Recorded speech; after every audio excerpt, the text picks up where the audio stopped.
How to do a basic HTML program as simple as this. First, you have to create your folder on your desktop or anywhere.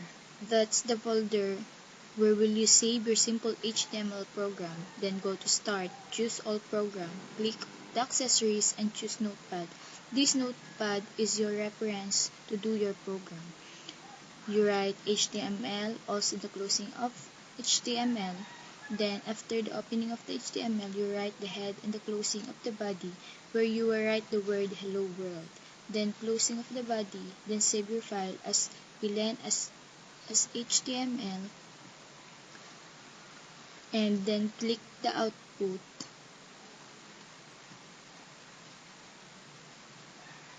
The output you see was the hello world. And thank you for listening.